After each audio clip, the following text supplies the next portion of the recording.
আসসালামু আলাইকুম। আপনারা সবাই কেমন আছেন? তো এই শীতে আমরা মুরগি নিয়ে অনেকই সমস্যার মধ্যে আছি। মানে শীতের কারণে মুরগিগুলো অসুস্থ হয়ে যায়, ঝিমাচ্ছে, এমনকি মারাও যাচ্ছে। তো তার জন্য আপনাদের যে মুরগিগুলো অসুস্থ হয়ে পড়েছে তাদের জন্য এই যে মাইক্রোনিট ওষুধটা আছে, তো এই ওষুধটা আপনারা খাওয়াতে পারেন পানিতে গুলিয়ে।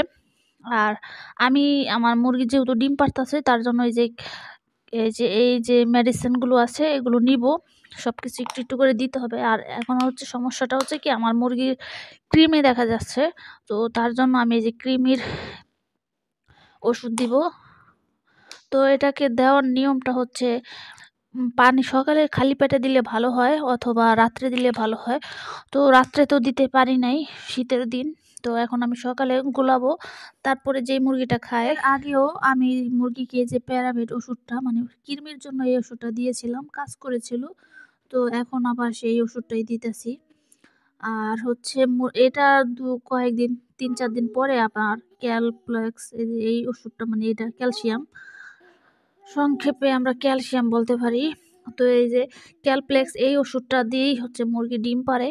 তো তাদের জন্য মানে তারা তো ডিম পাড়ে, তো ওদের অনেক ক্যালসিয়ামের সমস্যা দেখা দেয়।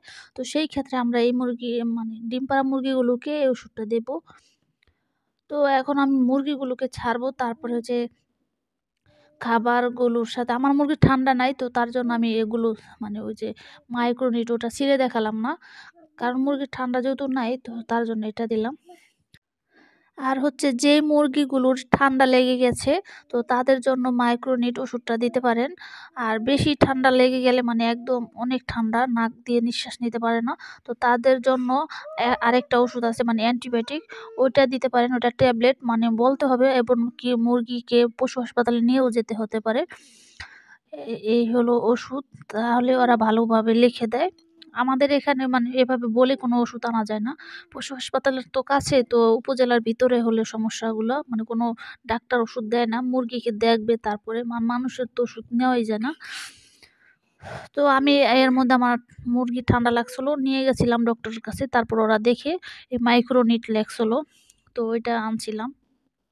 আরেকটা ওষুধ আছে ড্রেনামাইসিন মনে হয়, তো ওইটাও ভালো কাজ করে সম্ভবত। তো আর যাদের মুরগি অসুস্থ হয় না, হওয়ার সম্ভাবনা আছে যেহেতু শীতকাল, তো কখন অসুখ হয়ে যায় বলা তো যায় না। তো তাদের জন্য একটা খাবার আমি বানিয়ে দেখাবো আজকে।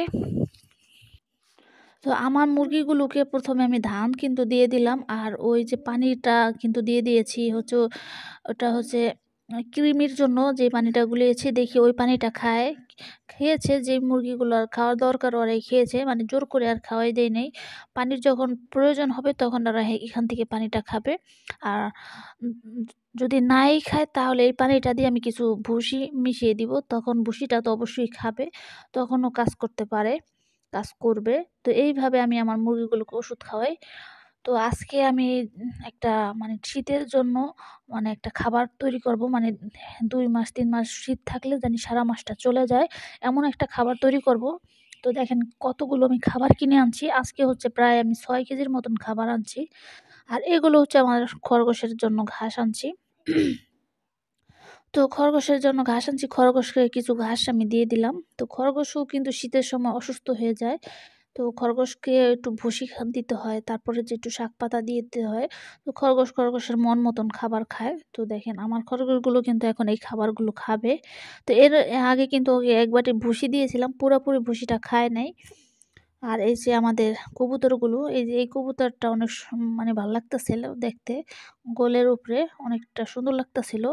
আর হচ্ছে যে সাদা গোল্লা যেটা আছে ওর সাথে মানে জোড়া দিতে চায় আর অনেক ডাকাডাকি করে। কিছুদিন আগে কিনলাম, তো এখনই দেখেন ডাকাডাকি করে। আর ওই কিন্তু ছোট, তো ওর সাথে মানে ওই জোড়া মিলতে চায়, দেখে বোঝা যায়। আর অন্যটা হলো ঠোকরাঠুকরি করে। তো ওদের যখন ঘর কিনে ফেলবো, তো আমি চিন্তা করছি, তো ওদের ঘরে যদি আমি সরাসরি ছাড়ি তাহলে হয়তো উড়ে চলে যেতে পারে অন্য জায়গায়। খাঁচার মধ্যে যদি একবার বাচ্চা দিত তাহলে হয়তো ভালো হতো, মানে সহজে উড়ে যেত না। তো এখন হচ্ছে আমি খাবারটা তৈরি করে দেখাচ্ছি আপনাদেরকে। তো সব খাবারের মুখগুলো আমি খুলে নিয়েছি এবং আপনাদেরকে আমি ভালোভাবে দেখাচ্ছি কি, কি আমি কিনলাম। তো এখানে দেখছেন এটা হচ্ছে ভুট্টা। এই ভুট্টার আটা বা ময়দা যেটাই বলেন, ভুট্টা ভাঙ্গা এটা নিয়েছি আমি ৩ কেজি। তো ৩ কেজি পরিমাণ নিয়েছি। আর ভুসি, এটা হচ্ছে গমের ভুসি। তো এটা নিয়েছি আমি হচ্ছে ৩ কেজির পরিমাণ। তো এটা হচ্ছে কুড়া, এটা নিয়েছি ১ কেজি পরিমাণ। আর এটা হচ্ছে ফিট। তো এটা হচ্ছে একটু নরমাল ফিট, মানে ভালোটা না, একটু কম ভালো, এটা ৳৭০ কেজি। আর এটা হচ্ছে গম। তো গম দিয়ে আমি খাবারটা তৈরি করব না। গমটা আনছি আমি কবুতরের জন্য। তো এখন আমি আপনাদেরকে আমার ব্যালকনিতে একটা গাছ আছে, তো সেই গাছটা আপনাদেরকে আমি একটু দেখাবো। তো এই পাশে আবার আছে, গাছটা লাগিয়েছি। তো ও আবার দোলনা খাচ্ছিল। ঠিকমতো দেখাতে পারছিলাম না। তো ওই যে দেখেন আমার খরগোশগুলো এখানে খাবার খায়। আর আমি টবটা রাখছিল এই যে এই পাশে দেখেন। একটা মরিচও হয়েছে। এই যে দেখেন। এইভাবে আমি ব্যালকনির মধ্যে টবে কিন্তু মরিচ গাছ লাগিয়েছি। তো এখানে রোদটা ভালো আসে, তো তার জন্য যেকোনো গাছ এখানে রোপণ করে দিলে সুন্দরভাবে হয়।